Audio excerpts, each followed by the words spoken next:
speakers because two of them are side by side. Our next speaker is Brenda Hawley Harrison. Brenda grew up in Ontario, Canada, and is now a resident of Nova Scotia. She has been a genealogist since 1980. She is a double United Empire Loyalist after proving her Hawley and Blakeney lines that ended up in Nova Scotia. My dad, she says, was raised in Port Hood, Inverness County, Nova Scotia, where many Hawleys settled and remained or returned to live. She is working toward a professional genealogist designation using Captain Matthew Hawley's line. She also teaches genealogy and has written 2 books on the subject. Take it, Brenda. Hello, everyone. I will be covering the genealogy of Captain Matthew Hawley, a Connecticut Loyalist who settled in Nova Scotia, and information about the areas he settled in.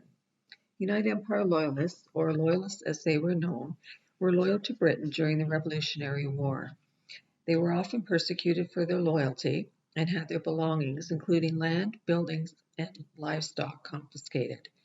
Many left the United States for Canada with the promise of land in return for their loyalty. Next slide. The lineage of Captain Matthew Hawley started with Joseph and his wife, Catherine Birdsey, and their son was Samuel. Samuel and his wife, Mary Thompson, had a son, Samuel Jr. Samuel Jr. and his wife, Bethia Booth, had a son, Obadiah. Obadiah and his wife, Sarah Wheeler, had a son, Matthew, and that was Captain Matthew. His first marriage was to Chloe Barnes or Brown in 1773 in Woodbury, Connecticut. They had 4 children. It is not known if she stayed in Connecticut or came to Canada with Matthew, or if she died before he came to Canada.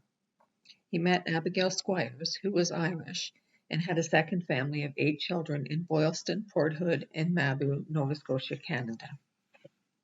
Abigail had 2 other families, one with David O'Brien while Matthew was still alive. David died young. She had a 3rd family with James Whitehead. She petitioned as a widow for James' land in Mabou after his death. Abigail named the land Ramad Gilead. While researching land, I discovered that part of an initial Port Hood settlers' land grant in the 1780s was later sold to James Whitehead. This land grant included my family's land many years later. Next slide. The Loyalists landed and settled throughout Nova Scotia and New Brunswick starting in 1783. They settled as farmers and fishermen, petitioned for land, built log cabins, cleared land, and raised livestock. The conditions were hard, with harsh winters and a lack of food. Promised supplies did not reach the Loyalists before the first winter, so many returned back to the New England colonies or moved to settle in less remote areas of Nova Scotia, where living was easier. Next slide.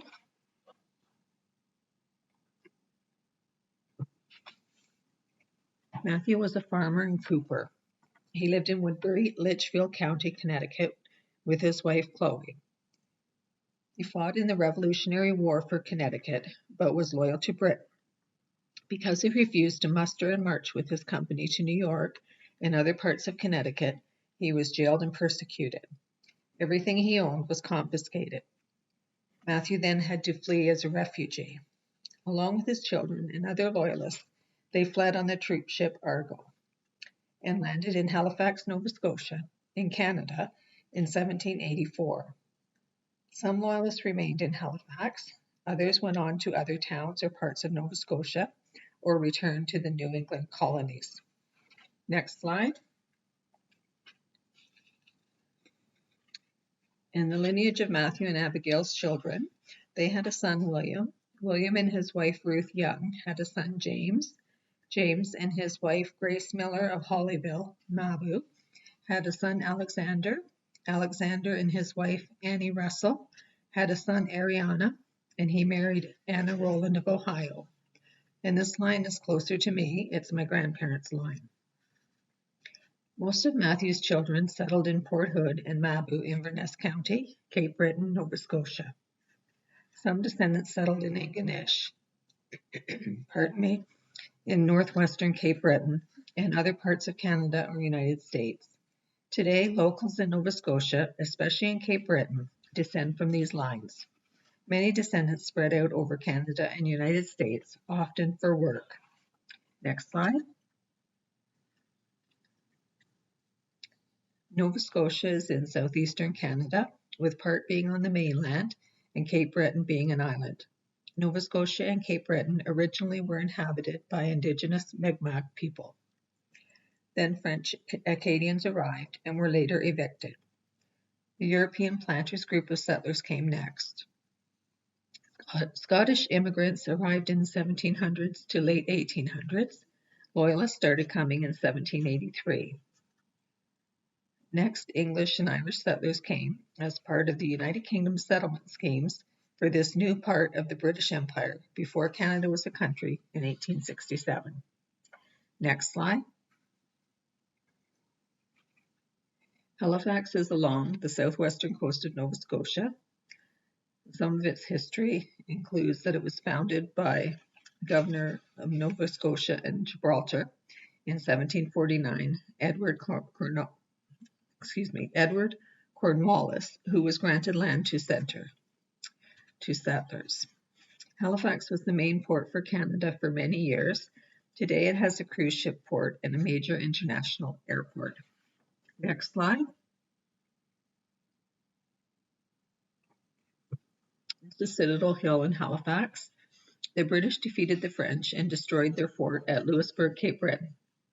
In 1749, the British built a military fort to protect its interests.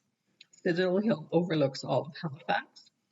British soldiers served there for many years, including my great-grandfather, prior to Canada having its own military. Next slide. This is the Public Archives of Nova Scotia in Halifax, and it's known as the PANS for its initials. The Nova Scotia Archives have most of the Nova Scotia records, so all the usual vital statistics, church, census, taxation, land, military, and court records, family genealogies, photographers' collections, newspapers, maps, and books. Available records will be listed on their website. And the local Nova Scotia courthouse land records have all been moved to the Halifax Land Registry Office, where they were scanned, and they can be accessed online for a fee. Next slide. This is the Pier 1 Immigration Museum in Halifax, and it holds many immigration records for those who arrived in Halifax in the past. Excuse me. There is a 3D exhibit that looks like actual people arriving on a ship from United States or Europe, going through the immigration process at the center and transferring to trains to go across Canada. A number of immigrants were interviewed and shared their experiences of arriving in Canada and traveling on to other towns or provinces. Next slide. And this is a map of Guysborough County and some of the other counties in Cape Breton. Guysborough and Boylston, the towns, are in Guysborough County at the lower left part of the map. And then moving across the Canso Causeway to the green part, that's the island of Cape Breton. And you'll see Port Hood in Inverness County, and then Mabu. And then near the top right-hand corner, you'll see Ingonish in Ingonish County. And Bedeck is sort of in the middle of the island, and it's in Victoria County. Next slide.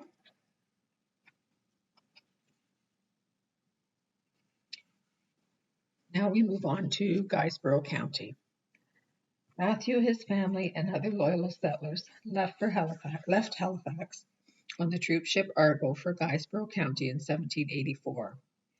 Matthew settled here along with other Loyalists. He was granted a town lot in Boylston as a farmer, and the land was part of the Hallowell land grants. Matthew and Abigail started their family in Boylston, and they left Boylston for Port Hood in Inverness County in 1789. Next slide. And these are the Guysborough County Historical Societies. Boylston Historical Society is located in Boylston, Guysborough County, in the historic town hall. Guysborough County Historical Society is located in Guysborough in the old county courthouse, and both societies have plenty of local records to help you with your research. Next slide. Now we cross the Canso Causeway to enter Inverness County, Cape Breton. Welcome to beautiful scenic Cape Breton. Port Hood is a short drive along the western coast. It's known as the beach capital of Cape Breton, with 5 lovely long beaches, and it boasts the warmest waters north of the Carolinas. And they truly are warm. We can swim there from early July into September. Cape Breton has numerous Scottish settlements. The Gaelic language has been taught in local schools in Cape Breton, and there's a Gaelic college in St. Anne's. Next slide. Nova Scotia tourism has labeled many trails in Nova Scotia. Inverness County is called the Cayley Trail, Cayley or Kitchen Party as it was known in the past. And a Cayley was when all the neighbors would visit each other, and they'd bring their instruments, and everyone would play, sing, and dance to guitars, pianos, and fiddles, and they'd have a music gathering. It was their entertainment in the past. Inverness County and Cape Breton are known for Celtic music, fiddling, bagpipers, and Irish dancing, as well as the unique Cape Breton square dancing done in sets. Inverness County has quaint fishing and farming towns, such as Port Hood, Mabou, and Inverness, that haven't changed much since the early 1900s. Cape Breton has plenty of fresh seafood as well. And the county has many historical genealogy and storytelling museums and musical venues. Next slide. This is Murphy's Pond in Port Hood, where the fishermen head out for the day to fish and come back through when they're finished. And quite often in the fall, you can visit and see them bringing in the tuna from different places in Nova Scotia. And that's where it's weighed and measured, and the samples are taken, and the auction is held as well in Port Hood. Port Hood was named for the naval commander Samuel Hood. It's the county shire with the local courthouse. Local stone from Port Hood Island was quarried and taken to Louisburg in southeastern Cape Breton. In 1789, Matthew, Abigail, and most of his children left Boylston and moved to Port Hood for better agricultural land. Matthew petitioned for and was granted town and water lots with 150 acres along the shore. Captain Matthew became a fisherman and was said to have had his own fishing vessel. More children were born here in Port Hood. Next slide.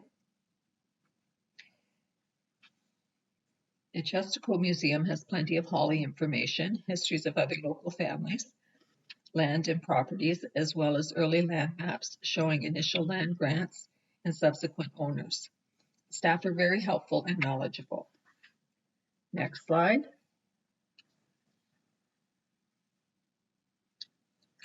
Captain Matthew donated some of his land for the county courthouse in the early 1800s. His land began at the courthouse and went to the Gillies B&B by the sea and their Red Barn. Matthew was among the settlers that petitioned for a minister to serve in the community.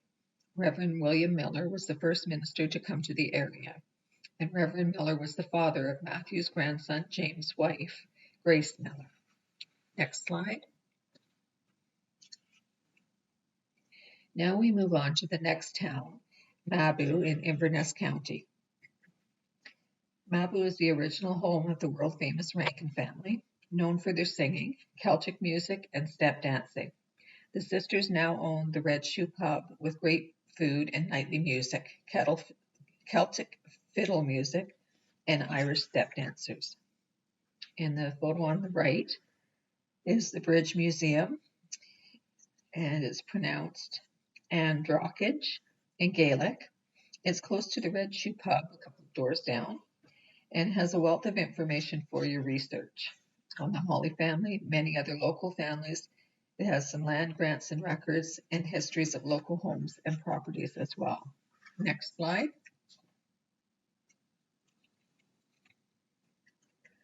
This is West Mabou Harbor, and you'll see the fishing traps are laid out in one of the photos. Captain Matthew sold his Port Hood land and moved and settled in Mabou in 1802. He was granted better farmland along the southeastern branch of the Mabou Harbor and River. More children were also born here. Matthew died between 1821 and 1825 before his land grant was finalized. Matthew, Abigail, and their sons obtained many land grants in Port Hood and Mabou. Abigail was a Roman Catholic. Her land was along the Rocky Ridge area of the southeastern branch of the Mabou River, and she died about 1825. Next slide.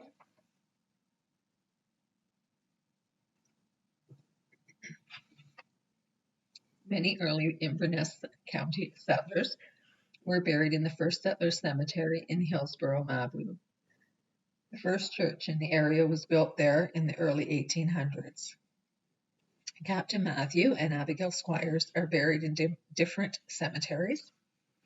Matthew and his sons are buried at the first settlers' cemetery in Hillsborough, and the graves were marked by the field stones, and the Hawleys are buried in one row. Reverend William Miller is buried where his pulpit stood in the first Protestant church. Next slide.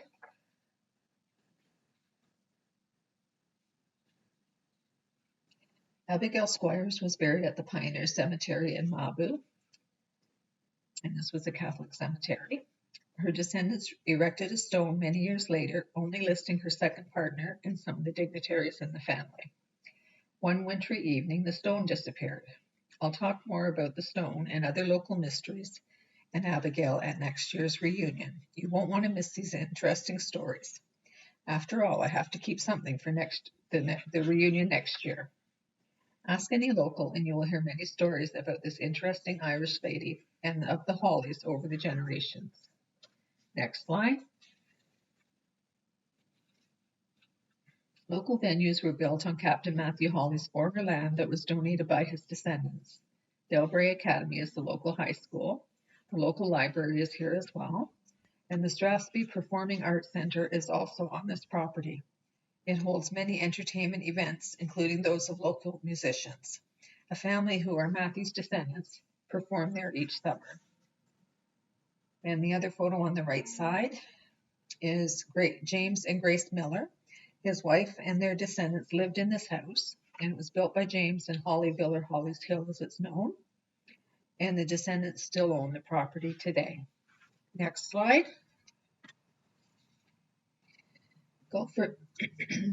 Golfers from all over the world come here to Inverness, to Cabot Links and Cabot Cliffs, which are rated number 1 and number 3 link-style golf courses in Canada. The cliffs are rated number 3 in the world. And it also has the Nest, a 10-hole golf course with night golfing. The links and the cliffs have elegant hotel and villa accommodations. The Highland Village in Iona is on the right-hand side of the screen. It showcases pioneer times. It has round stone homes with thatched roofs, like the Scottish settlers left behind when they emigrated to the New World, here to Cape Breton. Annual music festivals are held in Nova Scotia and Cape Breton. Kitchen Fest and Celtic Colours have a wide variety of types of music and groups each year. Next slide. So I'll cover researching the Hawleys, the starting point, the resources used for researching the Hawleys, and challenges for research. So as a starting point, I use local and online books, records, and genealogies. The Hawley Record by Elias Sill Hawley, Guysborough Sketches and Essays by A.C. Yost, The Smiths of Cape Breton, The History of Port Hood and Port Hood Island, The Genealogy of the Smith Family by Pearlie W. Smith, and The History of Inverness County, Nova Scotia by John L. McDougall, and Mabou Pioneers, Volume 1 and 2, a genealogical tracing of some pioneer families who settled in Mabou and District by A.D. MacDonald. Next slide. So some of the resources used when researching the Hawleys were the usual resources for Canada and Connecticut in the United States: the church and vital records, census, court, taxation, military, newspaper, and land records. I use the archives, museums, libraries, and historical and genealogy societies. And local historians and Hawley descendants provided plenty of information regarding Matthew, Abigail, their families, excuse me, and their descendants, genealogies, family land, significant buildings and cemeteries, and the locations of these as well. Next slide. So some of the challenges in researching that I faced for Canada and United States: government regulations limit vital statistic and census record access in Nova Scotia, Canada, and United States. So usually the records are held back for about 100 years for births, 75 years for marriages, and 50 years for deaths. And for census records, it's 90 to 100 years in Canada, but that's a lot less number of years in the States. So the records are released after these time periods. Vital statistic registration, especially in Nova Scotia, was not law until the late 1800s. The registration was not mandatory until 1908, and it wasn't enforced until much later. So that created a lot of gaps in the records. Towns and counties, their names and boundaries changed quite often.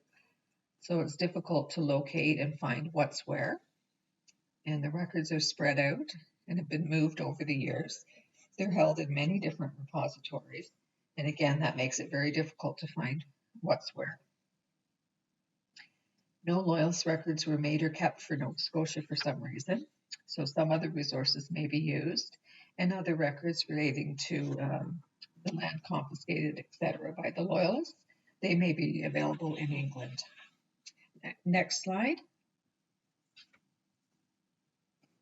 So in closing, I hope you'll join us for the 2022 Hawley reunion in beautiful Cape Breton. Come visit the cemeteries and buildings, tour ancestral land, or do some research. You will hear many other folklore tales of the interesting Abigail Squires, the mysteries of her disappearing tombstone, and about her partners. Attend a ceilidh, enjoy Celtic music at one of the many venues, try out some Cape Breton square dancing, and of course the seafood if you like seafood. You'll want to drive around the scenic Cabot Trail. It's rated one of the most beautiful trails in the world with stunning vistas. And it's been rated the #1 island in Canada for the 4th year in a row recently. Come meet your Hawley descendant cousins. We're a friendly bunch. You won't meet a friendlier bunch in Canada. I can't wait to meet all of you at the 2022 reunion. I hope you'll join us for it. Okay. Jack Hawley, John William Jack Hawley, is the Society's vice president and is co-chair with his wife, Nicole, as they plan the next in-person Hawley reunion. Planned for Nova Scotia in 2020, then maybe 2021, and now we hope in 2022. Jack is a retired air traffic controller from Canada who has lived and worked around the world in Canada, Saudi Arabia, Oman, Switzerland, and South Africa. His Hawley line follows the Loyalists who left the United States for Canada. Captain Matthew is his direct ancestor, son of Obadiah, son of Samuel Jr., son of Samuel Sr., and then Joseph. This line settled in Nova Scotia, Canada for several generations and eventually moved to Toronto. Jack has been involved with the Hawley Society since 2018, when he came just a regular Hawley and left a vice president. Jack's wife, Nicole, hails from Switzerland. She is also an air traffic controller and works in Montreal. They both live in Ontario, close to the Quebec border on the St. Lawrence River, and are organizing a reunion in Nova Scotia. Take it, Jack. Well, thank you very much, Linda. Can everybody hear me okay? Yes. Yes. Yes. Okay, so first of all, I wanted to say thank you to Linda, Trudy, and Ron, and everybody that's been connected with organizing this event today. It's fantastic. Also, thank you very much to Brenda Harrison for setting the table so nicely for me. My little dissertation today deals primarily with the Hawleys after Captain Matthew Hawley from Mabou, Port Hood area to Ingonish. So it's really meant only to be an example of a tiny little twig and a branch in a tree of a great family called the Hawleys. And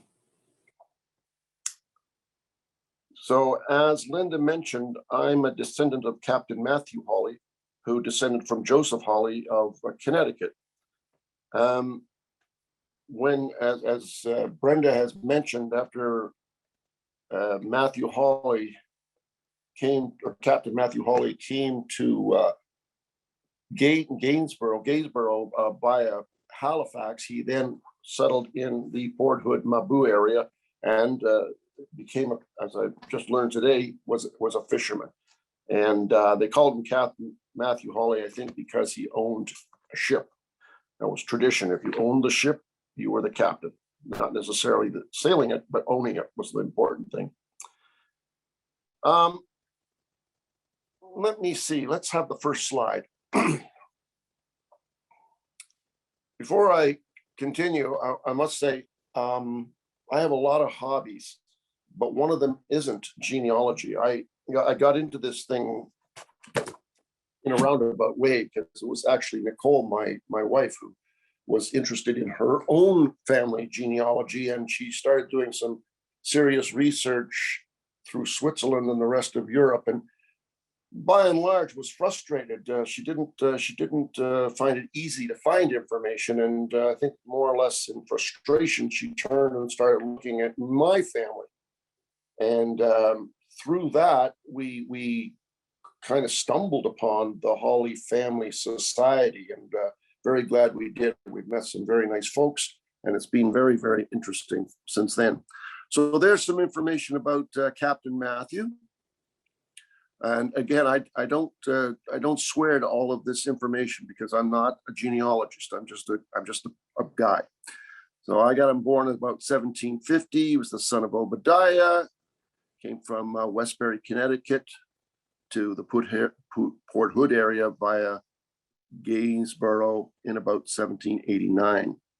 I got him as a farmer. Apparently, he was a farmer and then became also a fisherman. And he's buried in Mabou, Port Hood. One of his sons, Matthew Jr., born 1792, I think, married this Margaret Horsford, and he died in Ingonish in 1882. So I take it that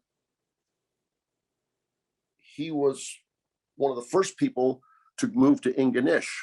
But as you notice there on the last bullet there, he's actually buried in Mabou. So he was born in Mabou, Port Hood area, came to Ingonish for a while, died, but he was actually buried back in Mabou. And this is something I noticed with 2 or 3 generations where they seem to be in Ingonish, but also kept a foot in Mabou, which is on the other side of Cape Breton Island.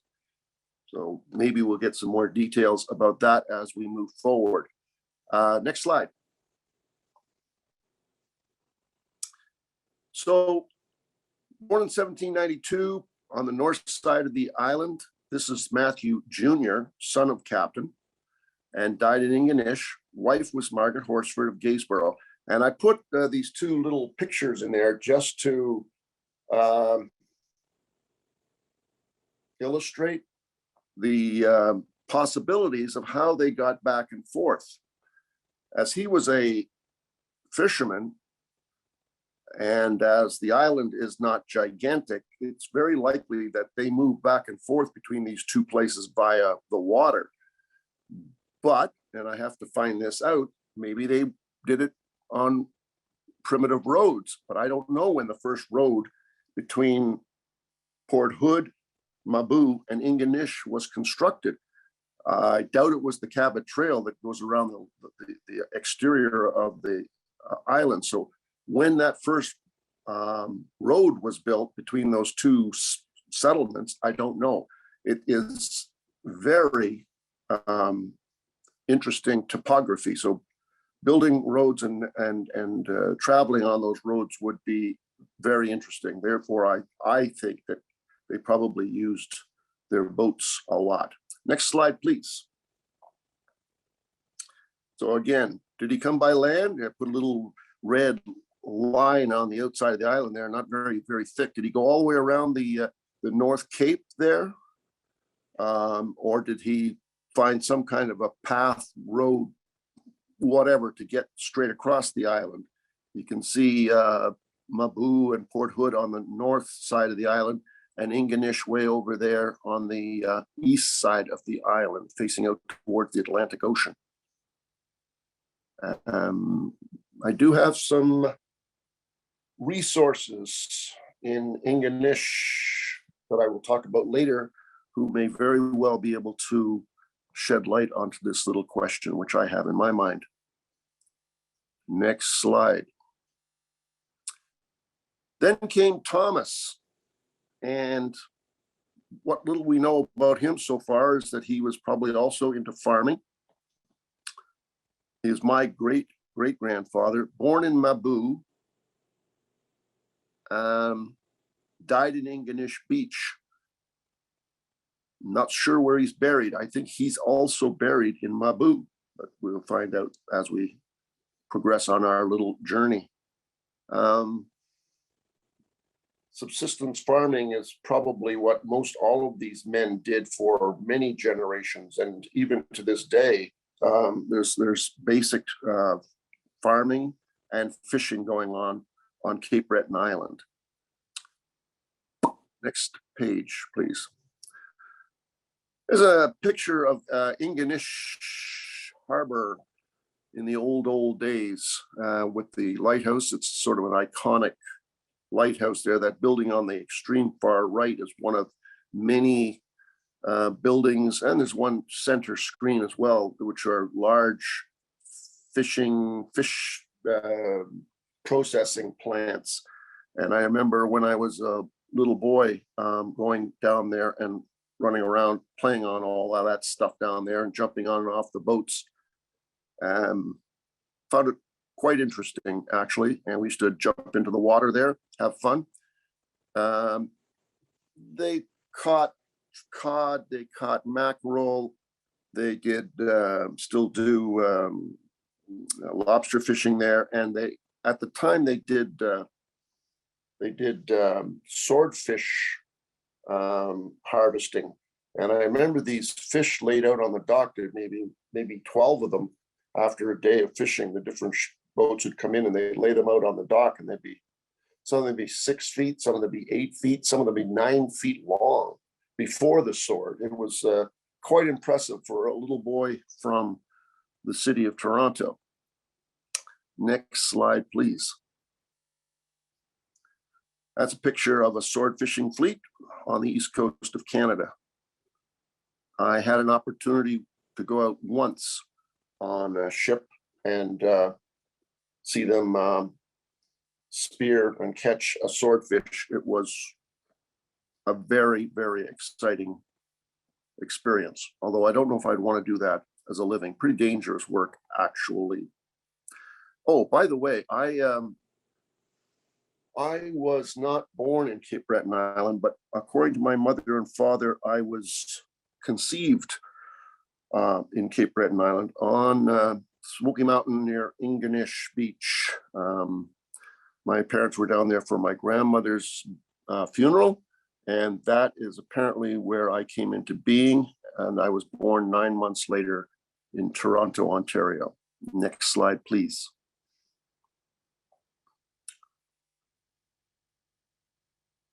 My grandfather, who I met and knew fairly well when I was a little boy, Simon Peter, born 69, died in 24. Married Annie Hines. They called her Annie Hines. She was, according to my father, an angel. She was probably one of the more or only truly well-educated lady in the village at the time. She became the school teacher, and she did that for many years.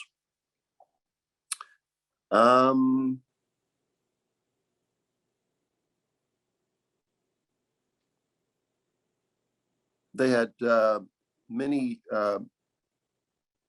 children, and one of them was Reuben Hawley. Yes, Simon Peter was not my grandfather, he was my great-grandfather.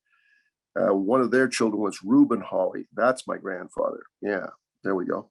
Now that church there on the left, the illustration there is St. Peter's Church in Ingonish, and I've been told, and I'll have it verified for our family reunion down there, that the land on that church is sitting on was donated by a Hawley, and one of the more colorful priests that was in that parish was a pious Hawley, who was the priest down there for many, many years.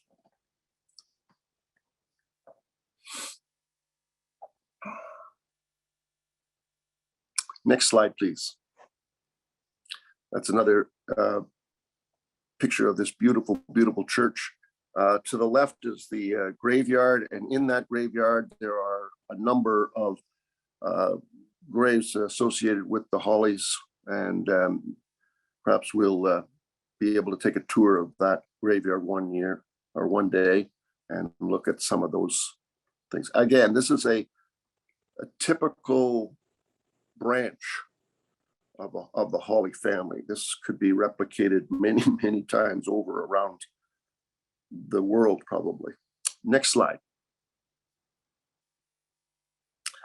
I threw this in here, a little bit of color. This boat, this ship called the Blue Nose, is an iconic figure down in Nova Scotia. Its replica is on display. If anybody's down there and is interested in these type of older schooners, you might get an opportunity to see it, go on the ship, and even take a sail on this ship. It is the ship that is on and has always been on the Canadian 10-cent dime. And my father remembers being on this ship when he was a little boy, when it was actually a working boat. So it was actually a fishing boat, and they used to transport goods around the coast on it. But it's most noted for winning the cup, if you will. They used to have a racing regatta every year up and down the east coast of America, and the Americans and the Canadians would vie for this trophy. And the Blue Nose won many, many, many years, simply because by hook or by crook, it just had the right shaped hull, I guess. And she won that important race many, many years in a row. So the Blue Nose, the original Blue Nose burnt, and the replica was built in '63, and it tours around Canada, up and down the east coast of the United States, and it's on display, I believe, in Lunenburg in Nova Scotia. Don't quote me. Next slide. So there's a picture of my grandfather, Reuben M. Hawley.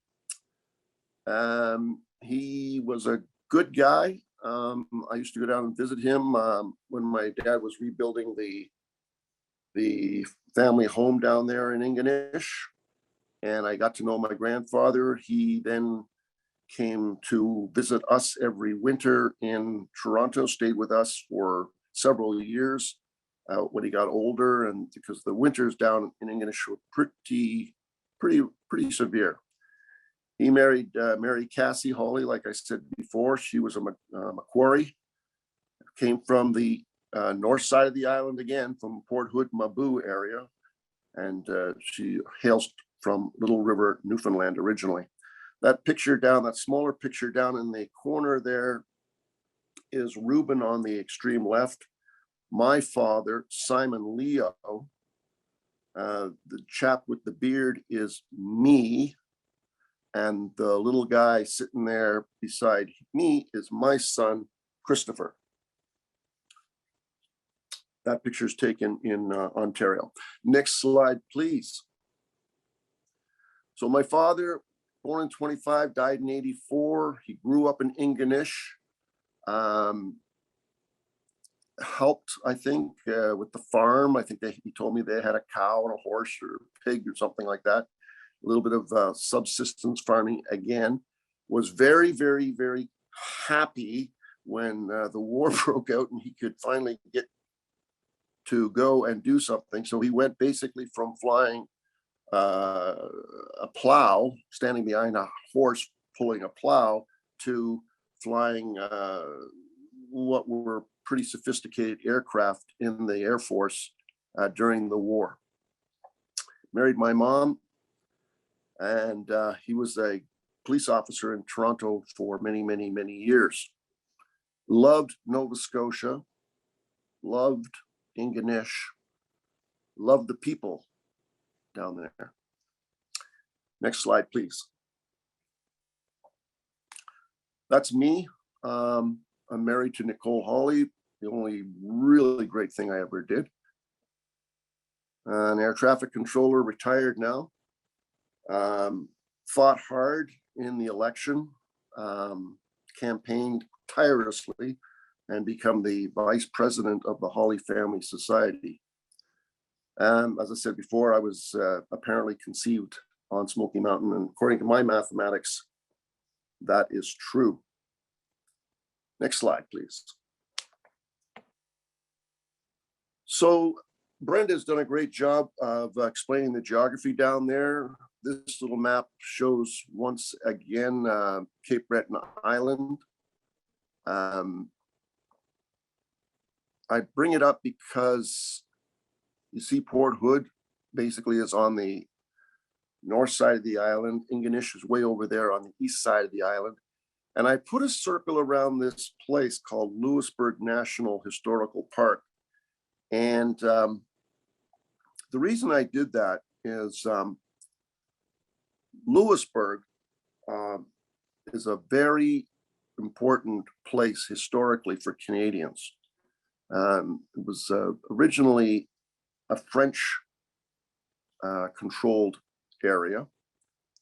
And the British first made siege on that fort, a very, very important, a very strong fort, a very, very impressive fort.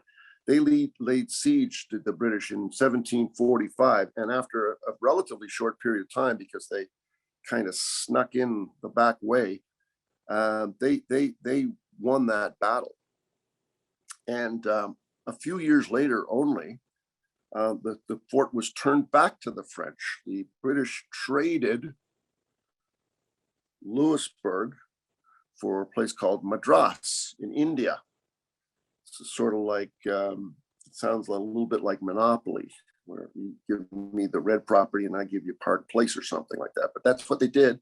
They just made a swap, signed a piece of paper, and then 10 years later, the British came back, and this time they laid siege, defeated the French again, and this time they destroyed the entire fort and dispersed the French population from there. Some of them went to Louisiana, some of them went to Quebec, some of them went back home to France, I suppose.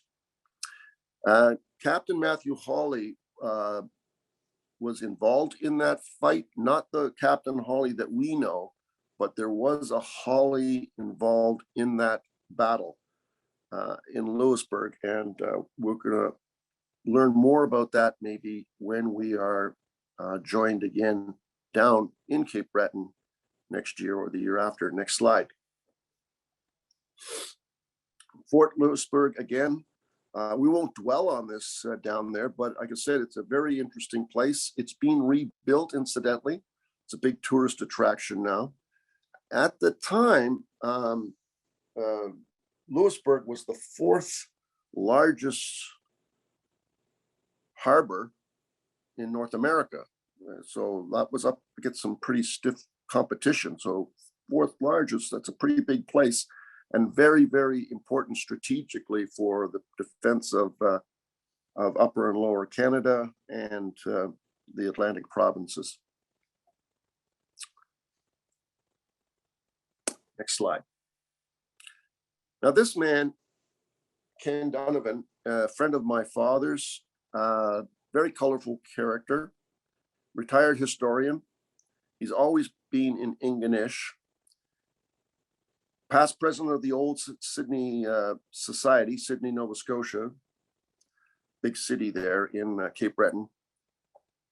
And I've been in touch with him, and he's written many, many books, knows a lot about Cape Breton Island and the fort at Louisburg. He was involved with that place for many, many, many years, and he has graciously and generously consented to joining us when we're down in Nova Scotia and giving us a dissertation on whatever we want, be it the Hawleys, be it Cape Breton in general, Ingonish, Louisburg, whatever we want. I'm sure Ken would be more than happy to fulfill our needs. So between Brenda Harrison and Ken Donovan, we should have a pretty rounded knowledge of everything that's going on down there. Next slide, please.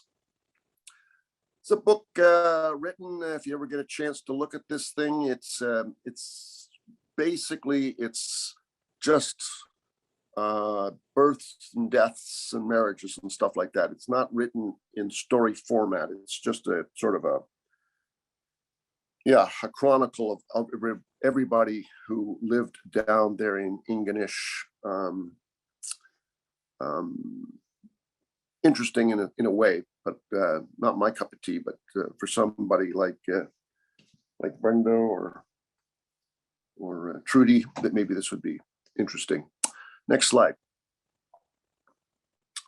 So that's it. That's my dissertation. Hope you enjoyed it. Wasn't meant to be exhaustive. It's supposed to be a little bit of an amuse-bouche, little tasty thing, like one of those samples you get at the front of the store, so that you go back and buy that product later on when you're doing your shopping. And I hope that you will all join us in Cape Breton and maybe bring somebody with you.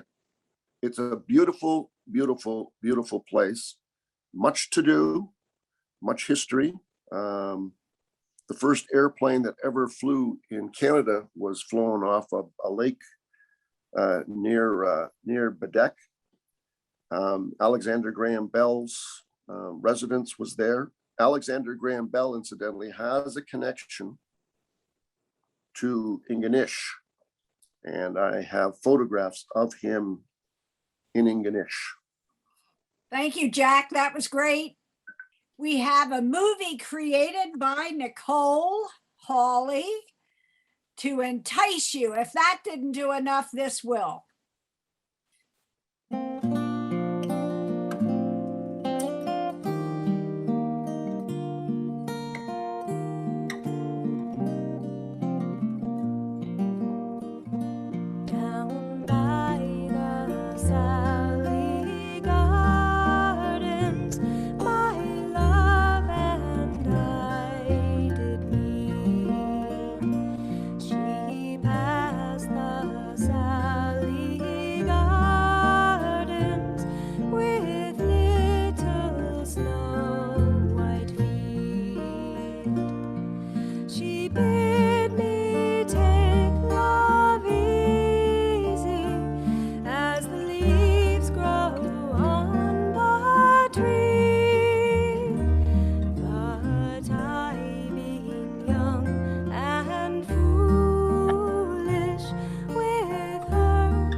She